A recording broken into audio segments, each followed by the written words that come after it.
Salam, hər vaxtınız xeyir. 90 Plusun növbəti buraxılışında sizi salamlayırıq. Salam Rəşad. Salam abi, necəsən? Yaxşıyam. Sən necəsən? Mən də yaxşıyam. Yəni düşünürəm ki, Qarabağ fanatları da yəni yaxşıdırlar. Düzdür, məyusluq oldu Enfielddən sonra. Bütün Azərbaycan fanatları indi, futbol fanatları razıdırlar. Biraz sevinirlər. Həm sevinir, həm də biraz şey oldu ki, Enfielddə biraz yaxşı olmadı. Amma yəni bu mövzuya biz toxunmuşduq da. Bir balaca bəlkə bir troll kimi səslənmişdi. Biz deyə bilməzdik ki, gəlib Qarabağ Liverpool udacaq. Hələ mən məsələn ortada biraz dedim ki, dilənərlər, odan buradan falan bəlkə bir 2-2 olar, sonra 3-2 uduzarıq, ya nə bilim heç-heçəni saxlayarıq. Yoxdur da bu Liverpooldur da. Heç kəsin qınayası deyil burada. Düzdür ki, Enfielddə Liverpool həmişə var gücünü oynayır ki, öz azərkeşlərini sevindirsinlər. Yəni aydın məsələ idi ki, Qarabağ çox güman ki, məğlub olacaq, elə də oldu. Amma mən düzün desəm 6-0-lıq məğlubiyyət gözləmirdim. Bilmirəm, sən necə gözləyirdin? Az hesab gözləyirdin. Mən gözləyirdim arası belə də 4-0, 4-1, nəsə belə 3-1 olar, yəni biraz mübarizə olar. Mən düzün desəm gol gözləyirdim. 4-0 ilə 6-0 yaxın hesablarda, yəni 3 keçsə artıq darmadağındır. Hə də, yəni 3-dən sonra. Amma yenə də mən gol gözləyirdim Qarabağdan. Niyə görə? Çünki bilmirəm, baxırsan Liverpoolun oyunlarına, çox zamanlar Liverpool yəni zəif komandalardan da gol buraxır. Yəni Burnley ilə heç eləmiş komandadır. Yəni Liverpool son oyunlarda o qədər də güclü deyildi. Ya da zəif deyib, məsələn Qalatasaray xətrinə dəyməyib. Şoka saldı 1-0 Dottet gol da vura bilmədi. Yəni mən heç olmazsa necə deyirlər, nəsə gözləyirdim. Amma Qarabağ demək olar ki, birinci taymda bir balaca istədi nəsə yaratsın. Montiel misal üçün xoşuma gəldi oyunu. Bilmirəm xoşuna gəldi yoxsa yox. Mən bəyəndim Montieli. Mən də bəyəndim. Həmin oyunda Medina'nın da oyununu çox bəyəndim. Bikalionu da bəyəndim. Bikalio da yaxşı idi. Müdafiədə məsəl üçün bu ayıq-sayıqlığı olmasaydı Medinan bir neçə epizodda və Kucharskinin də qaytarışları daha böyük hesabda ola bilərdi. Yəni harısı demirəm, mən elə bu hesabla razılaşıram. Amma mən elə buna yaxın hesab gözləyirdim. Statistikanı da bundan qabaq biraz oxumuşdum, bilirdim ki, Qarabağ öz mövqeyini bir balaca titrədə bilər, nə qədər çox gol buraxsa. Məsələn, 5-dən artıq gol buraxsa, geridə 9 komanda qalırdı ki, hansı ki qələbə qazanacağı və yaxud da ki məğlub olmayacağı təqdirdə pillələrini qaldıra bilər. Qarabağ məsələn 5-0 uduzduğu zamanda şeydə baxırdım, live skorda siyahıya baxırdım. Qarabağ 19-a düşmüşdü. Sonra amma 6-cı gol buraxandan sonra 22-yə düşdü.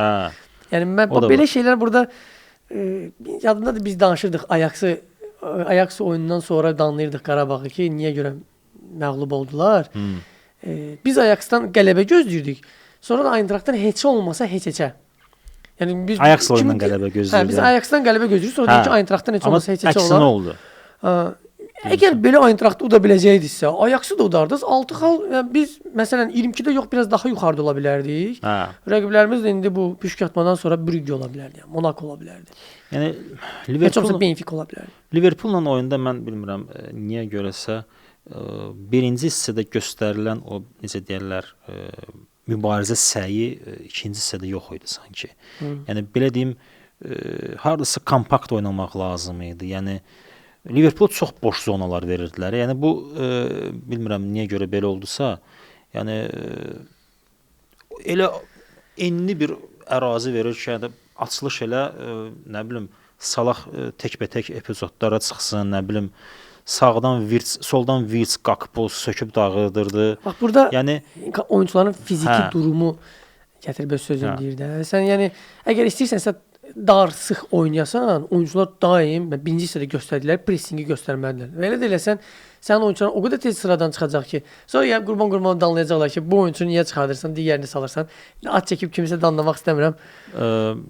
Yenə də mən düşünürəm ki, uduzmaq aydın məsələdir. Yəni uduzmaq normaldır. Oyunda uda da bilərsən, uza da bilərsən, amma ən azı heç olmasa nə bilim, mən belə görürəm. Prestij qolu vurardı. Heç olmasa, hə də, yəni tutalım 6-0 yoxsa olmasa 4-1 uzardım. Deyərdik ki, hə də bacardıq da, yəni 6-1 uduzur, Neuerin ayağının arasından qol vura bilir. Öz kapasitesində belə deyək, bir balaca deyərdik ki, hə də alınmadı, məğlub olduq. Rəqib güclüdür, həqiqətən də güclüdür. Yəni 1 milyarddan çox qiyməti var da heyətən Liverpoolun. Yəni müqayisə edilməz bir səviyyədir də.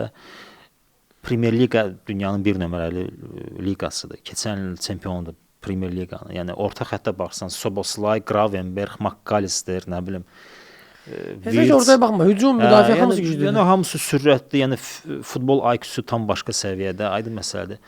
Amma bunlar da özünə görə futbolçulardır. Yəni heç olmasa bir balaca nəsə eləməli idiniz də. Nə bilim. Alınmadı, belə deyək, amma gələn bu Qurban müəllim demişkən komanda daha bir böyük futbolun təcrübəsini qazandı. Yəni böyük futbol nədir onu gördülər. Hə, yəni mən ümumiyyətlə Azərbaycan futbol fanatlarına Azərbaycan futbol fanatlarına yəni bu məsləhəti verərdim ki, biz mövsüm başlamamışdan qabaq, yəni bunu bir dəfə də təkrar eləmişdim. Mövsüm başlamamışdan qabaq mən belə bir yazılar oxuyurdum. Deyirdilər ki, niyə Qarabağ gedib Çempionlar Liqasına düşür? Gedib orada güclü rəqiblərə məğlub olacaq. Düşər də Avropa Liqasına. Biz artıq bir neçə ildir dalbadal burada uğurlu çıxış eləyirik. Biz başa düşməliyik ki, bax Çempionlar Liqasında hər göstərdiyi əla performans bizim üçün bir necə deyirlər, irəli addımlardır və biz buna sevinməliyik. Uduzsa belə, növbəti mərhələdə dursa belə, sevinməliyik. Bu hamısı gözəl təcrübədir. Yəni sən sadəcə nə qədər olar, yəni oynayasan elə aşağı təbəqə oyunçuları ilə, klubları ilə. Qarabağın komanda kimi böyüməsi elə belə oyunlardan keçir. Belə oyunlardan başlayacaq. Növbəti rəqib də Newcastle-dır. Mən dünənlər baxdım Newcastle-la oyuna, Liverpool, yəni düzdür, Liverpool çox güclü oynadı. Deməyim ki, yəni Qarabağ keçəcək, amma udacaq. Yəni 8-də 1-də, nə bilim. Keçən dəfə nə deyə danışmışdıq. Yəni belə deyək də, durub deyək ki, Qarabağ Newcastle keçəcək, şərhlərdə yazacaq ki, sizin futboldan başınız çıxmır, nə bilim nə. Deyəcək ki, Newcastle keçəcək, deyəcək ki, Qarabağı niyə görə dəstəkləmirsiniz? Yəni indi biz nə deyək ki? Məncə bu dəfə nə deyək biz? Məncə bu dəfə bütün azarkeşlər, yəni ki, izləyicilər başa düşürlər ki, yəni bu reallıqdır. Necə ki biz daha güclü komandaların oyunlarında, məsələn Napoli ilə oyunda mən fikir verdim. Dedik, heç kəs də qınamırdı. Bu Napolidir. Newcastle da həmçinin, yəni təxmin eləmək olar ki, udmayacaq, amma bir də gördün ki, Qarabağda da gəldi. Məsəl üçün beyni söndürdü ki, düşünürəm ki, bu gün olar. Bəlkə də dedim bu gün olar. Bir də gördüm qalib gəldi. Bəlkə də Qarabağda bir də gün beyni söndü, gəldi Newcastle-a 3 dənə vurdu, 3-1, 3-2 utdu, öz meydanında getdi. Yəni St. James Parkda heç elədi, keçdi. Ola bilər. Yəni bu futboldur. Yəni futbolda necə deyirlər, möcüzələr baş verir, sensasiyaların baş verəcəyi bir oyundur. Hə, püşkətmə olanda da bax PSG ilə Newcastle düşəndə Qarabağa qarşı. Mən fikirləşdim ki, bax ikisi də güclüdür. Son oyunda özdə PSG və Newcastle 1-1 oynamışdılar. Amma okey, iki dənə güclü komandadan da kim düşsün bizə? Heç olmasa Newcastle fikirləşmişdim. Çünki PSG mənim gözümdə keçilməyəcək komandadır indiki durumda. Newcastle bəlkə də nə bilim bir gün başqa yerdən çıxsa, elə bir şeylər yəni ola bilər. Yəni də mənfi müsbət məsələlərini üst-üstə qoysaq, yəni müqayisə eləsək, əlbəttə Newcastle favoritdir. Yəni burada, yəni heç bir necə deyirlər, sual ola bilməz. Yəni Newcastle aydın məsələdir. Adicə Sandro Tonali'nin qiyməti 120 milyondur. Yəni böyük bir məbləğdir Qarabağ üçün. Qiymət demişkən, artıq 8-də 1-ə seçmə turuna qalxdığına, play-off'a qalxdığına görə, yəni birinci mərhələ artıq bitdi, qrup mərhələsi, liqa mərhələsi bitdiyinə görə Qarabağ 36 milyon avro artıq qazanıb. 36 milyon da az pul deyil Qarabağ üçün. Yəni böyük puldur. Çox böyük puldur. Yəni Qarabağ öz ölçüsündə, necə deyirlər, öz ayağına görə deyir, yorğanı uzatdı. Öz meyarında oyunçular alası olsa 8-9 milyonluq 4 dənə belə yaxşı oyunçu ala bilər. Hə, 36 milyon plus da ikindi deyilir ki, Elvin Cəfərquliyev Bayer Leverkusenə transfer oluna bilər yayda. O da hardasa bir 15-18 milyon qiymətində dəyərləndirilir. Düzdür, orada Grimaldo əgər başqa kluba keçərsə, o zaman Elvin Cəfərquliyev gələ bilər. Amma yenə də bu Qarabağ üçün böyük bir şeydir də, yəni Qarabağ üçün də, Elvin üçün də üstünlükdür. Yəni indiki dövr, yəni bu sezon keçdi, amma gələn sezon mütləq komanda inkişaf etdirilməlidir. Yəni heyətə doğrudan da demirəm belə yüksək səviyyədə, nə bilim, Leroy Sané kimi oyunçular gətirilməlidir, amma yenə də komandada belə deyək, fərq yaradacaq bir oyunçular gətirməlidir ki, Heç olmasa. Məsəl üçün Zubir artıq mən deyərdim ki, getməlidir. Yəni artıq sürət o sürət deyil. Hardasa belə deyim də, çox uzadır, çox topla qalır. Nə bilim, Adday bilmirəm, Adday Qarabağda Hatta Qarabağda bir balaca belə imkanları olan, yəni super fenomen deyil, amma bəzən də deyir, Ceyhun Zəl demişdi deyəsən, yanılmıramsa. Deyir.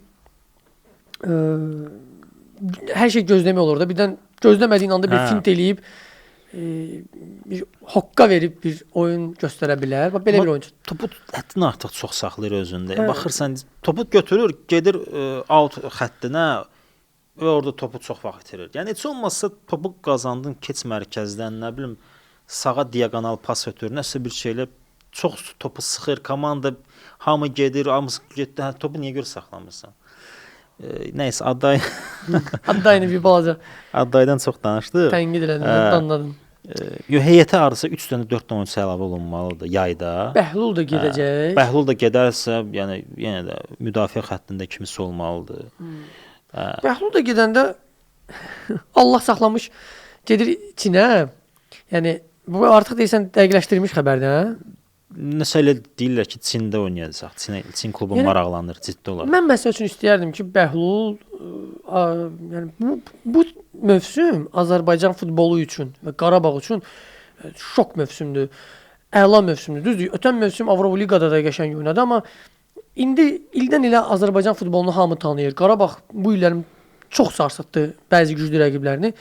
Yəni, bu mövsümdən sonra da Bəhlul hansısa orta sıra top 5 liqalarda komandalara getməsə, bəs nə vaxt gedəcək? Ya da ki, Qarabağdan oyunçular bu mövsümdə getməsələr ora, nə vaxt getməlidir? Hansı oyundan sonra getməlidir? Heç olmasa Çempionlar Liqasının yarım finala çıxsın, yoxsa necə? Atletik finallı da gərək deyir. Niyə? Yəni ki, Atletik Bilbao'ya gedə bilərdi. Niyə elə xəbərlər eşitmirik? Bilmirəm, Azərbaycan futbolunda bir PR boşluğu var, yoxsa Bəhlulun və ya da ki, Azərbaycan futbolunda çalışan prodüserlərin bir balaca hardasa səhvləri var, boşluqları var. Nədədir bu problem? Bəlkə də sən dediyin kimi. Amma yenə də istərdim ki, Avropada oynasın, heç olmasın. Nə bilim, Bundesliqada oynasın, Serie A-da oynaya bilər. Yəni niyə görə Bəhlul tutalım Bolonya'da oynamasın və yaxud da Lecce'də oynamasın, Atalanta Como'da oynamasın Bəhlul məsələn. Atalanta gəlib artıq Çempionlar Liqasına çıxış eləyib, keçən il Avroliqanı götürdülər. Ya da Almaniyada Freiburgda niyə oynamasın, ya nə bilim demirəm Leipzig ya Borussia Dortmund yaxşı. Oynasın olsa Mainzda, nə bilim. Bilmirəm niyə görə belə. Yəni Frankfurtun özündə də oynaya bilər. Yəni Frankfurt da yaxşı komandadır. Görək də nə bilim, mən istərdim somsa bir dənə legionerimiz Avropa futbolunda belə tanınsın da, yəni olsun orada. İnşallah Qarabağ üçün də yaxşı olar. Onu da qeyd eləyək ki, Napoli İtaliya çempionu. Qarabağa da sonra qalib gəlmiş. Qarabağ qalib gəlmiş. Çıxa bilmədi. Liqa feyzdə qaldı. Yəni play-off-a çıxa bilmədi. Bax belə, yəni biraz Çempionlar Liqasının liqa fazası sürprizlərlə doludur. Niderland çempionu PSV Eindhoven çıxa bilmədi. Yəni çox yaxşı oynayırdılar. Xoşuma gəlirdi, amma çıxa bilmədilər. Hə, PSV Eindhoven demişkən biz bunu qeyd eləmədik. Bavariyanın oyunda çox yəni maraqlı bir hadisə baş verdi yəni orada. Demək PSV ilə oyundan qabaq ölkə çempionatında Augsburgda kompaniya əsas heyətdə buraxmışdı Jonas Urbigi. Bu da Alman qapçılar arasında belə söz vəd edən, uğurlu çıxış vəd edən oyunculardan sayılır, qapçılardan sayılır. Onun da çıxışda bir dənə səhvi olmuşdu. 2 zərbəsindən sonra. Onun səhvindən sonra bir gol vurdular. Düzdür, onda hesab hələ 1-1 olmuşdu. Sonra bir dənə onun səhvindən olmadan bir dənə gol vurdular və Bavariya 2-1 uduzmuşdu. Bunun səhvidir deyə bütün həftə boyu media yazırdı. Və kompaniya gəlib satanda mövzu şeydən sonra, yəni PSV ilə oyundan sonra, yəni PSV ilə oyunda bir də buraxdı kompaniya onu. Da artıq bu dəfə Neuer yox, təzədən Jonas'ı buraxdı və Jonas əlinə çıxan bu şansı necə deyirlər 5 qat istifadə elədi. Çox həmin oyun, düzdür, mən statistikasını yazmadım bir yerə, oxumuşdum. Yəni çoxlu sayda, yanılmasa 20-dən çox topa toxunuş elədi. deyirlər, yəni qol olmasa da qol epizodu yaradacaq bir pas verdi. Dəfələrlə qapı cərimə meydançasından kənarda çıxışlar eləmişdi və qapıda bir neçə çox dəyərli sevləri oldu və Jonas həmin oyunda 9.9 xal qazanmışdı. Bu da yəni Bavariyanın və oyunun ən yaxşı oyunçusu seçildi. 3 oyunun ən yaxşı oyunçusu da seçildi. 3 qapıçısı olmuşdu ki, hansı ki, hətta Neuer də o siyahıda olmuyor. Manchester oyuna Manchester qarşı oyununa baxmayaraq, onda Schalke-də oynayırdı Neuer. Bavariyanın heyətində yəni 9.9-dan yuxarı xal qazanmış bir Hans-Jörg Butt olub. Bir Jonas Ulbig oldu. Bir də yadıma sala bilmirəm. Bir siyahıda bir nəfər də qapıçı vardı. İndi izləyicilər bilirlərsə onlar qeyd edirlər. Onda qeyd edək ki, əgər Bavariya həmin oyunda PSV ilə HTC eləsəydi, ya məğlub olsaydı, PSV çox güman ki çıxacaqdı. Keçə bilərdi. Və hətta orada qeyd olunurdu, çünki 1-1 idi hesab, PSV çox yuxarıda, 25-də idi. Yəni orada bir dənə qol deyəsən hər şey dəyişə bilər. Yəni 2-1 olsaydı PSV keçirdi, Qarabağ düşürdü. Plus Kopenhagen də uçsaydı, yəni Qarabağ ümumiyyətlə düşməyəcək. Yəni belə bir şeylər də var idi. Amma nə yaxşı ki Bavariya oynadı, utdu. Və indi Qarabağ play-offdadır. Yəni bu böyük uğurdur. Amma yenə də belə deyək də, çıxaq ora darmadağın olaq, məğlub olaq, gedək biraz pis görsənirdi. Uduzurıqsa heç olmasa döyüşək, yəni mübarizə aparaq. Aydın məsələ, Newcastle favoritdir, amma belə deyək də qol vuraq da heç olmasa. Yəni deyək ki, biz də varıq meydanda. Bax, rəqib bizi hiss eləsin ki, biz doğrudan da vuruşurlar da, döyüşürlər, mübarizə var. Bax o son dəqiqələrdə əldə olunmuş qələbə məsələsi məsələn Benfica'nın işinə yaradı. Nə mənada? Benfica onsuz da qələbə qazanırdı. Amma 3-2 yox, 4-2 qazanmaqla növbəti mərhələyə keçdi. Orada da bir yazılar gedirdi mediada. Deyirdilər ki, yəni deyir, Mourinho deyir, hiylə işlətdi deyir. Fənərin məşqçisi kimi Benfica'ya uduzdu ki, Benfica çıxsın Çempionlar Liqasına. Sonra gəlib Benfica'nın məşqçisi kimi çıxdı. Və belə deyim də, bəzi futboldan kənar ekspertlər də var ki, deyirlər ki, Real oyunu şeylədi, satdı, axırıncı qədər bilə-bilə qol buraxdı ki, nə bilim, hardasa kimlərsə böyük pullar qazansın, nə bilim nə. Yəni aydın məsələ 3-2 geridədir. Oyun axırıdır. Yəni Real özü qol vursa 3-3 eləyir və 8-liyə düşür. Və 8-liyə düşsə daha çox pul qazanacaq. Həm daha çox pul qazanacaq ay son. Az oynayacaq. Yəni onların kalendarı yaxşı olacaq. Yəni orada həmin neçə milyon qazanmalıdır ki, yəni bu qabağa düşsün. Nə qədər 150 milyon qazansa orada necə düşə bilər? Mümkün deyil. Yəni həmin yerdə, yəni Çempionlar Liqası, yəni prestijli bir turnirdir. Yəni dünya çempionatından sonra ən prestijli turnirdir. Həmin turnirdə, yəni oyun alqı-satqısı, nə bilim, danışılmış oyun, danışılmış qol məsələləri ola bilməz, mümkün deyil. Plus da ki, Real kimi komanda. Yəni Real durub oyun alverində iştirak edəcək. Nəyə görə? 50 milyona görə. Ya da maksimum özünü cırsın 50 milyon qazansın. Realın qazancı, illik qazancı 1 milyarddan çoxdur. Nə də onun yanında? Onun yanında heç nə. Yəni Real durub elə bir şeydə, yəni prestij oyun satacaq ki, işini çətinə salsın, təzədən Benfica bir dənə də qol buraxır. Bax indi məsələn play-offa gəlib Benfica ilə çıxıb. Benfica ilə düşməyə də bilərdi.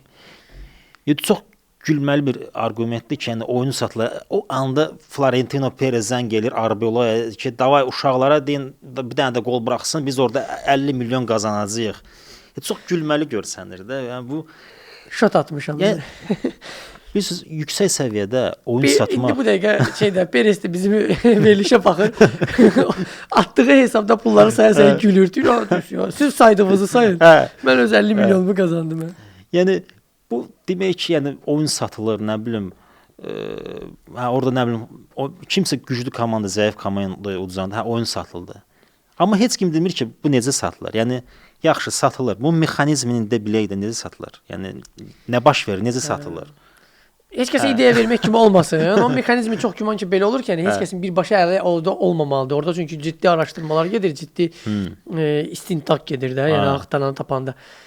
Bu necə deyim, hələ bir ki köməkçi yox, köməkçinin də köməkçisi belə bir şəxslər və yaxud da ki qurumlar olmalıdır, hansılar ki yox orada gedib hesab atacaqlar. Oradan qazanclarından sonra orada qazanan həmin o qurum və yaxud da ki, deyək ki, bir şey var. O da çox nə gedəcək axırda. Yox, o da şey olmalıdır, yəni necə deyirlər, etibarlı mənbə olmalıdır. Qazanıb sonra deyə bilər ki, vermirəm.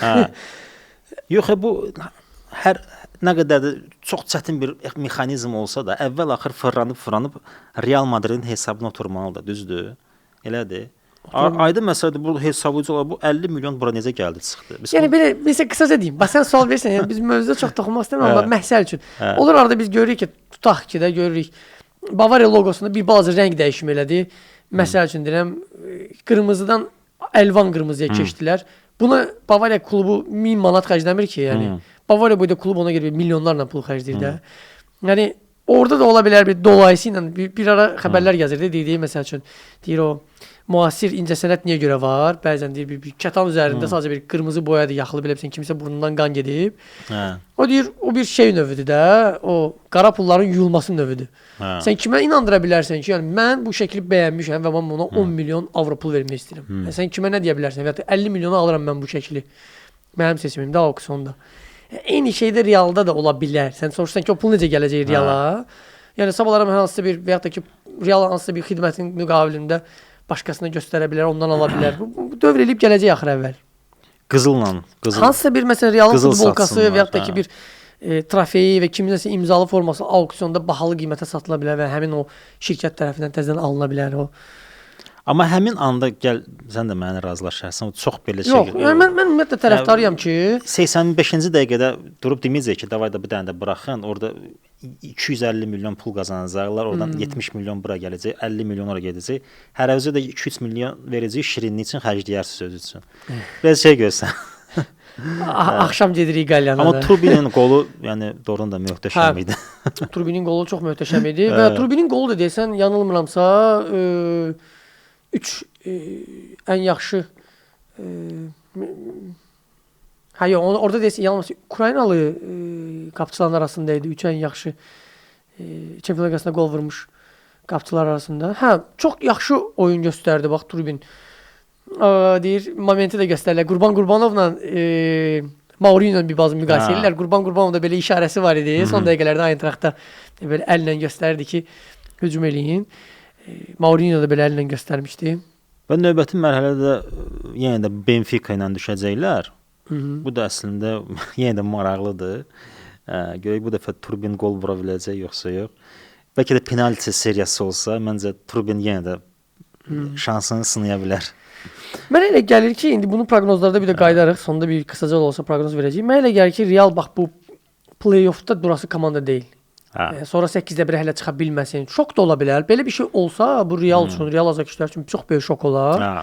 Amma yəni mənə elə gəlir ki, Realın başında heç bir məşqçi durmasa belə komandanı, yəni öz ümidinə buraxsan, o komanda özü-özünə deyəcək, yəni biz 8-də 1-də duran komanda deyilik. Benfica'nı keçərlər bu dəfə. Ələlxüsus 2 oyuna keçərlər. Yəni bir oyunda bəlkə Benfica Real Madrid sarsıtdı, gözlənilməz nəticə aldı. Amma 2 oyuna Benfica keçiləsi 8-də 1-də ya play-offda keçiləsi rəqib deyil. Bilmirəm sən baxdın yoxsa? Mən biraz baxdım ikinci taymına Benfica ilə. Yəni Real düzüntüsən biraz necə deyirlər, xaotik oynayır. Sanki belə deyim, oyunun belə planı yoxdur. Yəni oyun konsepsiyası yoxdur. Belə deyim, hücum strukturu yoxdur. Yəni məntiqsiz olaraq hardasa belə top ötürülür. Yəni komanda Mbappé-ni axtarır ki, Mbappé ötürsün. Mbappé bağlıdırsa Vinicius ötürülür. Nəsə belə çox primitiv bir oyun stili var. Mən düşünürəm ki, yəni düzdür, Xabi Alonso-nu çıxartdılar. Məncə bu çox səhv bir qərar idi. Ola bilər Xabi Alonso özü getdi, çünki rəhbərlikdən lazımi dəstəyi görmədi. Bu bir. İkincisi də ki, heyəti belə deyək, şıltaq heyətlə bacarmadı. Yəni şıltaq heyətlə bacarmaq istəyirdi. Rəhbərlik heyəti yox, bunun tərəfini tutmalı idi. Komanda ona inanmadı, mən belə düşünürəm. Çünki Ancelotti'nin vaxtında bu dəfə yaxınlarda ortaya çıxdı ki, Real oyunları qutarandan sonra Realın bir çox oyunçuları Ibiza'ya bilet alırdılar, yəni 6-cı gün. Bir gün orada necə deyirlər, şəllənirdilər və birinci gün qayıdırdılar və çox vaxtda məşqlərə gecikirdilər və buna görə Ancelotti heç bir cərimə tətbiq eləmirdi. Amma Xabi Alonso belə ciddi olaraq bir də Alman nizam-intizamı ilə gəlmişdi. Yəni Ibiza'ya uçmaq elə şeylər yox idi. Belə deyək də ciddi məşq prosesi, taktika, strategiya, oyun sxemləri, bütün gün video analizlər. Mən düşünürəm ki, bunlardan yoruldular. Yenə dedilər ki, yox, biz qayıdıq elə Ancelotti'nin futboluna. Perez də dəstəklədi. Komandanın dəstəklədi ki, yox, alınmır. Biz elə əvvəlki kimi oynamalı. Amma mən düşünürəm ki, əvvəl-axır Real Madrid sistem futboluna gəlməlidir. Çünki son illər sistem futbolu yəni çox effektivdir, belə deyək də. Yəni dominant oyun göstərirlər misal üçün. Yəni komandanın bir skeleti olmalıdır. Burada istəyirsən Vinicius olsun, istəyirsən Mbappe olsun, amma komandanın bir skeleti olmalıdır. O skeletə görə də yəni gənc oyunçu da başa düşməlidir ki, mən hara can atıram? Bu sxemdə mən hansı yeri tuturam? Nə cür məşq edib irəliləməliyəm? Yaşlı oyunçu da başa düşür ki, yəni yəvət ki, təcrübəli də olsa, ya ulduz oyunçu deyək, gənc oyunçu, amma başa düşməlidir ki, mən nə vaxtsa kimləsə əvəzlənə bilərəm, çünki bu oyunun skeleti var, bu oyunun strukturu var. Biz bu mexanizmin bir bizdə ifadə var, dişli şaxlar deyirlər də. Rus dilində deyirlər ki, bu sistemdə bir şesteronka adlanır. Biz bu sistemin bir dişçi çarxlarıyıq. Biz olmasaq çalışmır. Yəni artıq o Ancelotti futbolu qaldı keçmişdə də. Yəni bir ideyalar var. Futbolçular deyir ki, misal üçün bunları yerinə yetirin, oynayın. Misal üçün Arjen Robbenə sual vermişdilər də. Guardiola ilə Ancelotti'nin fərqi nədədir? Demişdi ki, Guardiola bizi çox o çərçivəyə salırdı. Yəni azad değildik meydanda. Amma Ancelotti bizə tam olaraq azadlıq vermişdi meydandakı, yəni oynayın. Ona görə Ancelotti futbolu belə deyim, mən düşünürəm ki, artıq keçmişdə qalır və sistem futbolu bu artıq belə deyim də sən bunu qəbul etməlisən. Qəbul etməsən rəqabət apara bilməyəcəksən sadə olaraq. İndi Arbeloa nə qədər uğurlu olacaq? Bəlkə də müvəqqətidir. Müvəqqətidir, yəni çünki bu mövsümdə bir neçə yəni oyunlar olsun, hələ görəcəyik. Yeni bir məşqçi gəlmə ehtimalı var. Xəbərlər var yayda. Unai Emery. Çox maraqlı. Mən əslində xoşum gəlir Unai Emery'nin futbolundan. Aston Villa. Good evening. Mənə isə elə gəlir ki, yəni Unai Emery Real'ın strukturuna, yəni Unai Emery'nin oyun stili Real'a uyğun deyil. Unai Emery məsələn bir müddət çalışdığı klubların çoxunda bax Avropa liqasını verəsən Unai Emery qazansın. Xoş deyir. Bir də ki, elə klublar verərsən ona ki, bax, o klubdan böyük qələbə gözləmirsən, Benfica'nı verərsən, məsəl üçün, Real'a sarsıtsın, Qarabağa, indi qurban-qurbanın xətrinə deməsin, belə bir oyun çıxartasan, Unai'ni qoyasan şeyin qabağında, Newcastle gəlsin, oyunu öldürsün, bir balaca müdafiəyə otursun, bir gol vursun, önə çıxsın, keçsin. Bax, belə strukturda komandalar, amma Real elə komanda deyil axı. Hədə, yəni, Unai Emery, belə deyim, yaradıcı məşqçilərdəndir. Yəni, bu Spalletti deyil də, desin ki, hədə gəl işlər, o da hə, yaxşı gəldim, düz qoş elədim, alınmadı. Unai Emery ki, mən gəlirəmsə, mənə şans verməlisiniz, mənə yaradıcılıq azadlığı verməlisiniz ki, mən istədiyim futbolu yarada bilim də, mənə bunları gətirin, onu gətirin, bunu gətirin. Yəni, Real məşqçilərə elə bir nüfuz vermir, belə avtoritet vermir ki, hədə transferlər sənin idi, kim istəyirsən gətir, kim istəyirsən getir.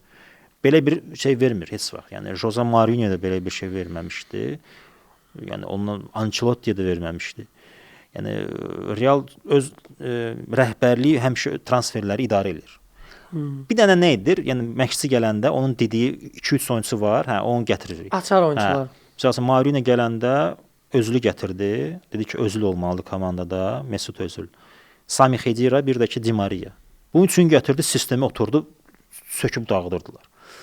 Hə, belə olur, amma desin ki, hədə transferlər sənin idi də, yəni komandada sənə belə bir şey veririk, idarə etmə veririk.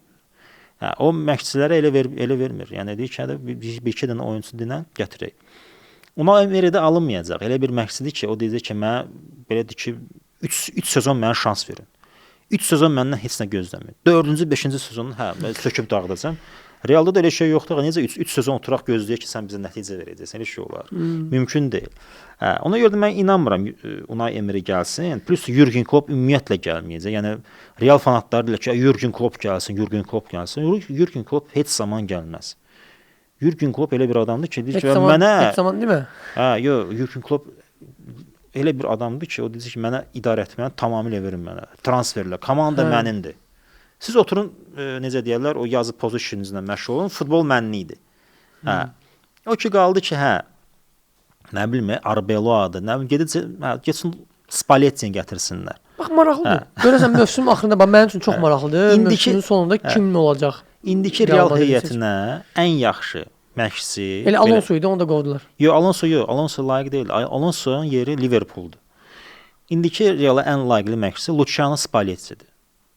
Gəlsin, desin ki, gəlin əl-ələ verək, oynayaq, indi cərimə zad yoxdur, keyf eləyin. Hə, yəni 6 bazar da gedin özü üçün şəllənin Ibiza'da, nə bilim, Mallorca'ya gedin. Hə, belə də ki, yola verək də bir təhər də, nə bilim, pas verin, Mbappé vursun. Conte bəlkə gələr, bax, Conte. Conte də maraqlıdır, amma Conte də, yenə də Conte'nin də oyunu çox şeydir. Sən adam ürəyi sıxılır.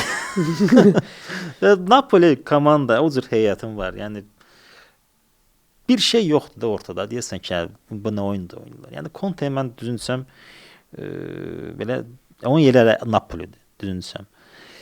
Başqa namizəd misal üçün maraqlı olar Oliver Glasner, amma o da necə deyirlər, sistem komandasını yaradan komandadır da, belə deyək. Başqa kim qalır? Yəni elə bir adam da yox, deyək ki. Elə ən yaxşı namizəd, nə bilim, Raul Gonzalez ola bilər. Raul Gonzalez də məşqçi olub. Yenə də baxarıq, amma bu heyətdə ciddi dəyişikliklər olmalıdır ki, komanda yenilənsin. Harısı bir 8 oyunçu getməlidir komandadan. O da şimdi zaman göstərəcək. Müvəqqəti məşqçi var məsələn şeydə, bax, Manchester Uniteddə, Carrick. Çox hamı oyunu tərifləyir. Çox oyunu təəccübləndirir. Çox yaxşı oyun göstərir. Təsəvvür YouTube doludur da, yəni Carrick'in analizləri. Mənə bu biraz şeyi xatırladır.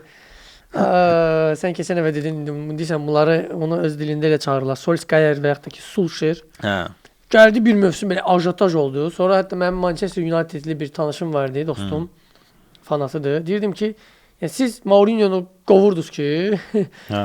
Yəni 4-cü yer tutur, 3-cü yer tutur, nə yaxşı oyun göstərmir. Solskjaer o rəqabətdə, əlində olan o komanda ilə hardakı sonra gəldi, Ronaldo gəldi. Bir ara mediada yayılmışdı. Ronaldo deyirdi ki, mən Manchester Uniteddən gedəndən sonra vəziyyət necə idisə, elə də qalıb yəni. Mən illər keçib gəlmişəm, bu klub irəliləmədi. Dəyişilmir. Yəni idman zalı təsəvvür edirsən ki, biz bəzən gedirik adi fitness zalına gedirik, biz gülməyimiz gəlir ki, biz buranın bir təmiri ilə məşğul olun, biraz yeniləyin.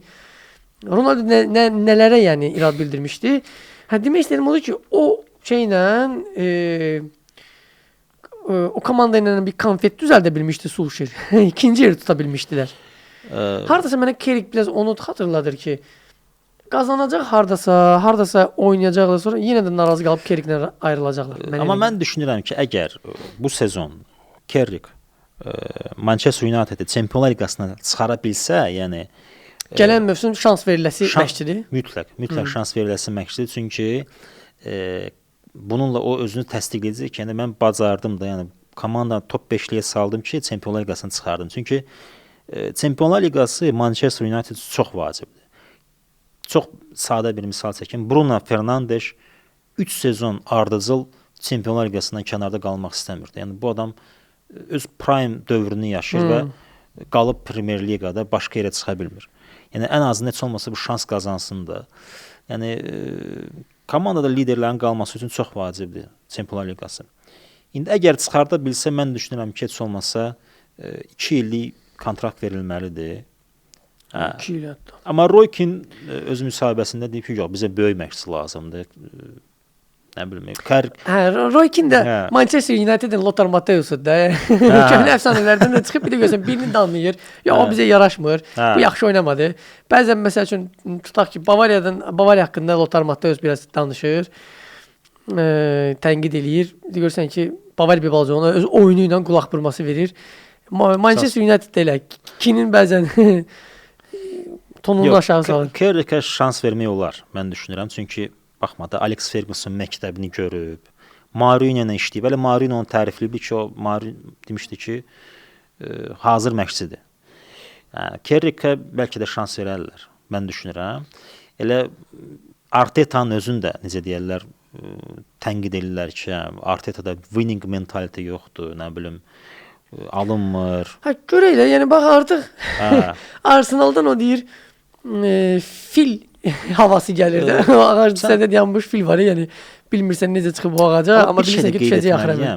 Arsenalın müdafiəsi üçün də belə deyim də Arsenalın vəkili olmaq istəyirəm. Kayratdan 2 dənə qol buraxdı Arsenal yəni.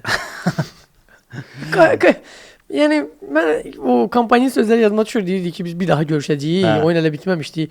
Mənə özdə çox istərdim ki, bunlar bir daha qarşılaşsınlar. Belə çıxır ki, yəqin qarşılaşsalar finalda bir dahaki oyun mənə maraqlıdır. Yəni mən düşünürəm ki, finala çıxamayacaq Arsenal.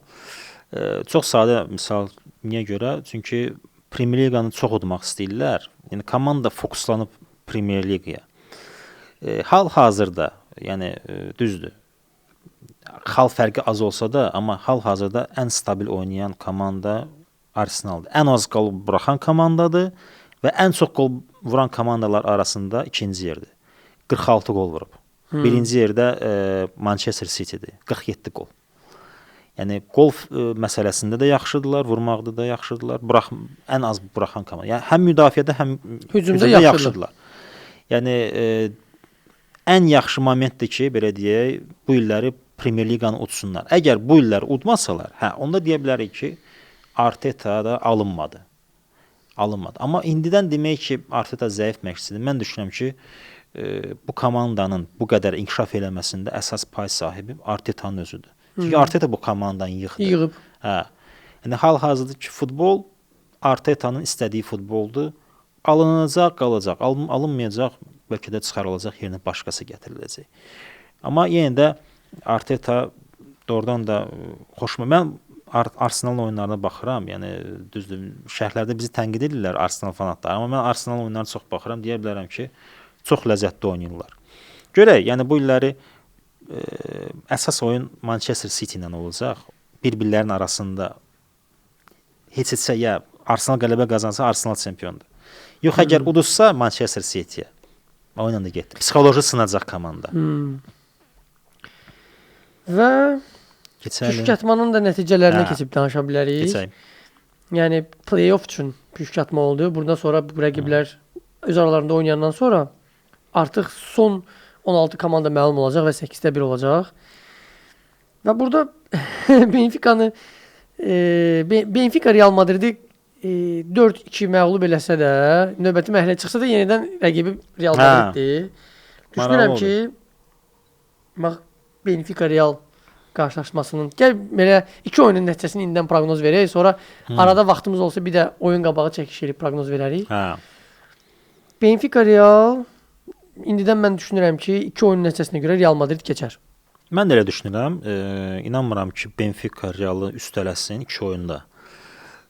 Düzdür, bir oyun idi, Benfica'da idi, yağış güclü yağdı, oyuncular belə necə deyərlər, oyuna alınmadı. Amma bu dəfə mən düşünürəm ki, necə lazımdır, yüksək konsentrasiya ilə oynayacaq Real.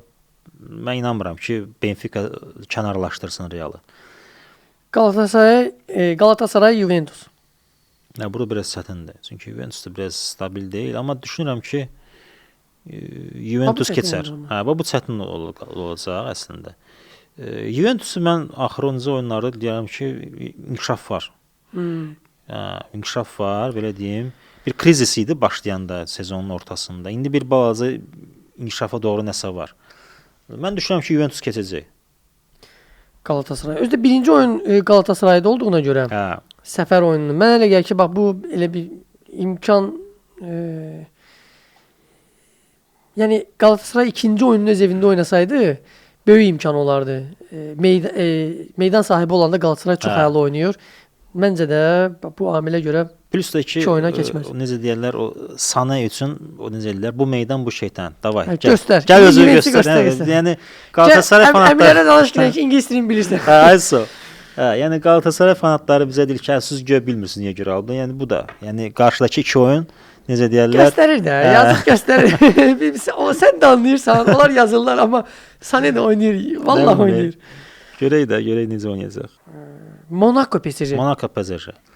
Monaco PSG burada PSG favoritdir. Yəni bu da bunu yəni uzun danışmağa dəyməz. İki oyunun PSG artıq 8-ə görə mənə gəlir ki, PSG keçdi. İnanmıram ki, Monaco kənarlaşdırsın PSG. Dortmund, Atalanta. Bu maraqlı oyun olsa əslində. Atalantada necə deyirlər, sürpriz edən komandadır. Chelsea-ni məğlub eləmişdi liqa fazasında, liqa mərhələsində. Hardasa bax burada bir neçə elə komanda var. Bir güclü olan komandalardan da. Dortmundla Atalanta hardasa aşağı yuxarı eyni gücdədirlər. Bunun da çox çətindir. Nə deyim? Oyun üçün maraqlı oyun olacaq. Hər iki oyunda maraqlı olacaq.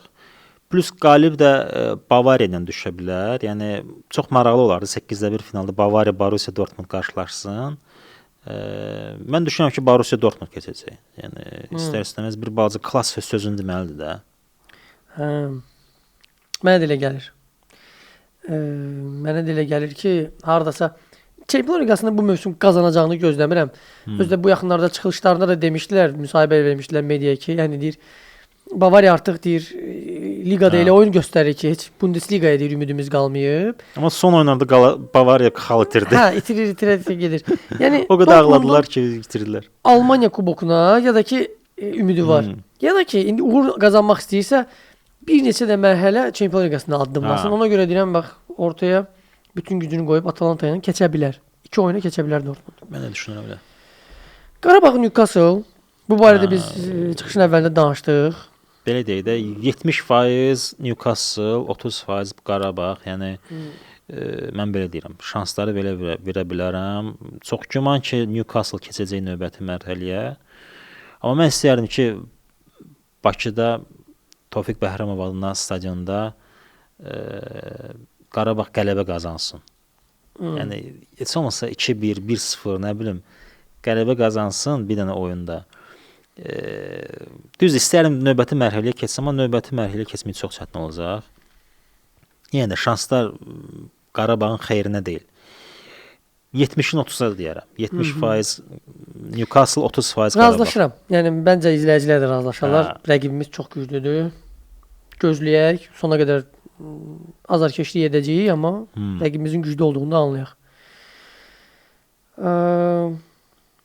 Bodo Glimt Inter. Burada da mən düşünürəm ki, Inter. Inter də keçər. Açıq-aşkar favoritdir, keçəcək. Brugge Atletico Madridlə oynayır. Brugge Atletico Madrid əslində nə deyim, Atletico Madrid yəni favoritdir. Yəni ad baxımından, yəni belə deyək, təcrübə baxımından favoritdir, amma Brugge də necə deyim, belə deyim, underdogdur. Yəni şey ola bilər. Yəni sürpriz eləyə bilər. Yəni bir mənalıdır. Orada da mən deyərəm ki, 60% Atletico üçün, 40% Brugge üçün. Belə deyə bilərəm. Amma yenə də Atletico. Çətindir. Bax bu tip oyunları burada biraz çətin məsələ. Əvvəlcədən deyir hesablamaq çətindir. Çox oxşar gücləri var, potensialları eynidir. Bax mənim Bayer Olympiakos oyunu tam bir-birinə uyğundular. Eyni demək olar ki, burada məncə Bayer bir balaca üstün olar Olympiakosdan. Amma Olympiakos da belə deyim öz meydan. Bu mövsüm Bayer belə çox boş oyunlar göstərir, sarsınır bəzən. Elə bil Alonso gedəndən sonra çətinliklə özlərinə gəlirlər. Gah oynayırlar, udurlar, gah uduzurlar. Elədir.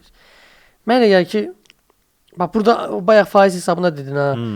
Oxşardılar, amma hardasa 60% mənə Olympiakos qələbəsi elə bir gəlir. 40% Bayer. 40% də Bayernin qələbəsi gəlir ağlıma. O da ola bilər.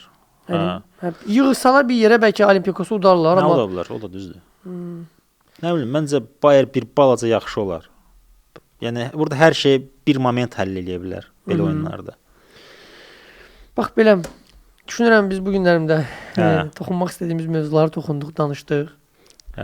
Və düşünürəm ki, bizim seyircilərimizə də maraqlı olar. Və hər dəfə qeyd etdiyimiz kimi siz də öz fikirlərinizi yazın. Bax bu indi transfer mövzusuna toxunduq, Azərbaycan futbolundakı transfer, bizim Qarabağımız kimi ala bilər.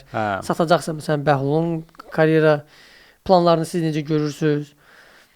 Bu qeyd etdiyimiz oyun proqnozları, siz də öz fikirlərinizi yazın. Necə düşünürsüz 2 oyun nəticəsində? Hələ düzdür oyunlara var. Arada yenə amma yenə də şərhlərinizi yazarsınız, proqnozlarınızı eləyin.